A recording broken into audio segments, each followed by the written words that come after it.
Hello, everyone. This is Tom Fox. I would like to welcome you to the Sunday Book Review. The Sunday Book Review is the series where I discuss books which impact the compliance practitioner, the legal professional, and the business professional. I hope you will enjoy this episode. The Sunday Book Review is a production of the Compliance Podcast Network. First, a quick word from our sponsor.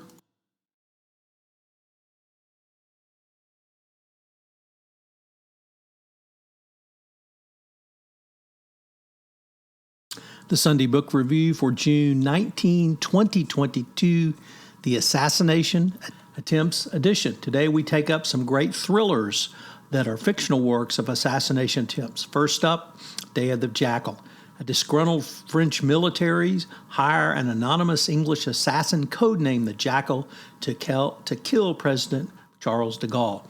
Soon the police suspect something is up and the chase is on. It reads like nonfiction. The prose is crisp, efficient, and cold as the killer moves through the heart of the novel. The structure is clean, unadorned. The characters are on trains and planes and automobiles. While it's not a novel with twists and turns, it is incredibly suspenseful. Next up, Pursuit by James Stewart Thayer. This is a book about the 31st president being an invitation for a targeted assassination. In this page-turner, a German agent named Richard Monak escapes a POW camp in the state of Washington and moves towards assassinating President Roosevelt. Monk stays one step ahead of American authorities until a climax on a presidential train carrying FDR. From the opening line, an order of toast would soon give him away to a thrilling climax. Next up, 3 Hours in Paris by Cara Black. Instead of ending with the assassination attempt, Black begins with a fateful shot. The target is Hitler as he's standing in front of a Sacré-Cœur on the June morning he spent 3 hours in Paris, the only time he visited the city. Of course, the shot misses, but it kicks the thriller into action. Hitler leaves Paris with orders to find the shooter, who turns out to be a woman. She's an American marksman working with the British intelligence. German security goes after her, French underground tries to help her, and it has a great, strong ending. Next up, The Manchurian Candidate by Richard Condon. This is a classic thriller, and the plot is well known. American POWs captured in Korea are brainwashed in China and sent home with psychological triggers crocked. One of them is our war hero, Raymond Shaw, whose domineering mother is actually a KGB agent and an ambitious father who wants to be president.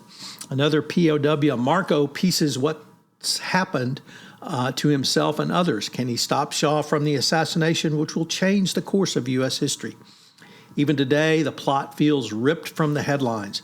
The prose, very different from Forsythe's, has a speed and velocity literally of its own in this great work. And our final offering is The Night Work by David Taylor.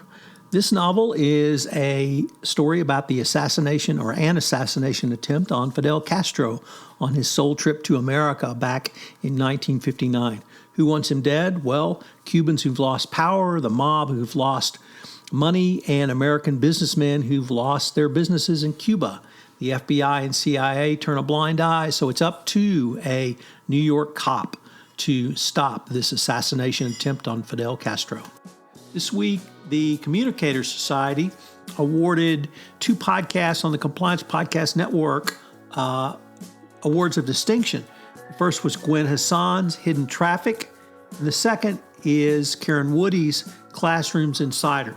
So congrats to Gwen and Karen for these awards. Also, we have a new podcast on the Compliance Podcast Network, 2 actually.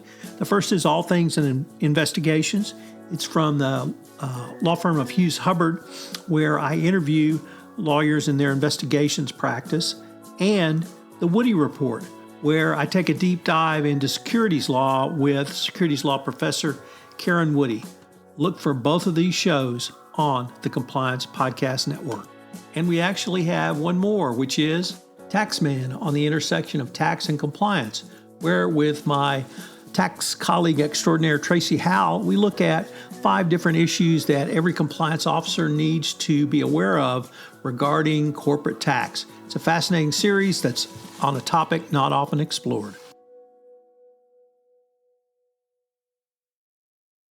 This podcast is a part of the C-Suite Radio Network. For more top business podcasts, visit c-suiteradio.com.